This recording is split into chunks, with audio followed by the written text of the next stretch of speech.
Olá pessoal, neste vídeo eu quero falar sobre a suposta doutrina do sono da alma, ou seja, a inexistência da alma após a morte física até a ressurreição do corpo, apregoada pelos testemunhas de Jeová.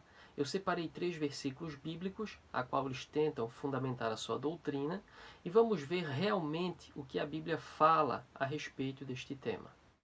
O primeiro versículo, a qual eu separei, em que eles tentam fundamentar a sua doutrina, está em Ezequiel capítulo 18, versículo 20, que nos diz, abre aspas, a alma que pecar, essa morrerá, fecha aspas.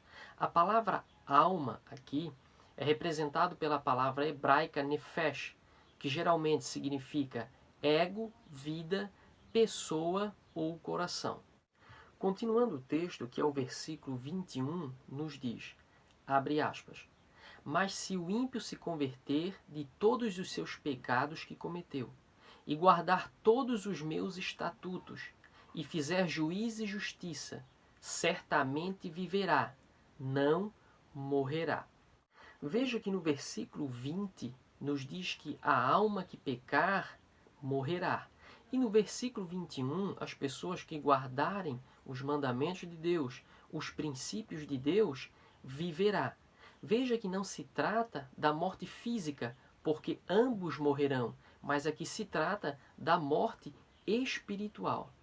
O próximo versículo em que eu separei está em Eclesiastes, capítulo 9, versículo 5, que nos diz, abre aspas, porque os vivos sabem que hão de morrer, mas os mortos não sabem coisa nenhuma, nem tampouco eles têm jamais recompensa, mas as suas memórias ficou entregue ao esquecimento, fecha aspas. Quando Salomão fala que os mortos não sabem coisa nenhuma, e que as suas memórias ficou ao esquecimento, ele está falando que após as pessoas morrerem fisicamente, elas não podem mais fazer planos para esse mundo, propósito para este mundo físico ou algum tipo de intervenção. Elas agora pertencem a um outro mundo, a um mundo espiritual. Veja que no próximo versículo esclarece bem esta ideia, que nos diz, abre aspas, até o seu amor, o seu ódio e a sua inveja já pereceram e já não tem parte alguma neste século, em coisa alguma do que se faz debaixo do sol. Fecha aspas. E o último versículo, a qual eu separei, está no livro do Apocalipse, capítulo 20, versículo 13, que nos diz, abre aspas, e deu o mar os mortos que nele havia, e a morte e o inferno deram os mortos que neles haviam, e foram julgados cada um as suas obras. O livro do Apocalipse é um livro extremamente simbólico, metafórico. E este versículo a qual eu li, ele está inserido em um contexto onde João apresenta o julgamento final e que nenhuma alma conseguirá se escapar deste julgamento.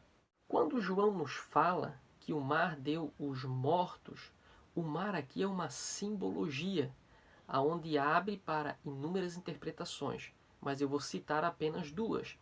O mar como povos e o mar como mar literal.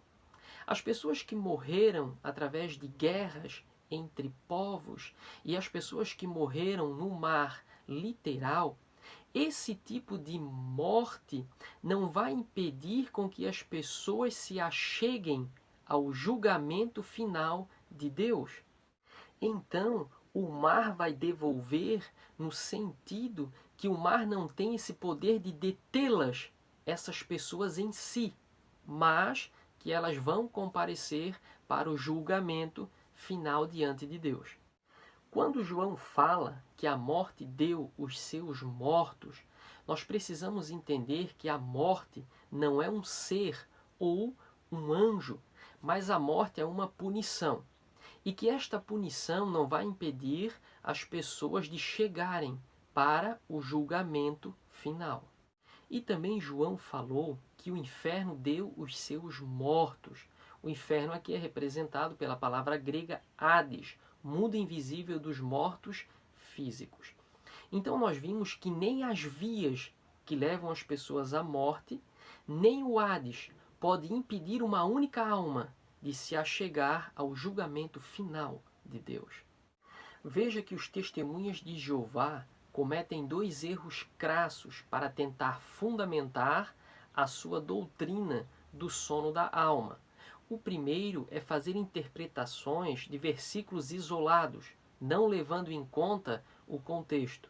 E o segundo é fazer interpretações que entram em conflito com a própria Bíblia Sagrada.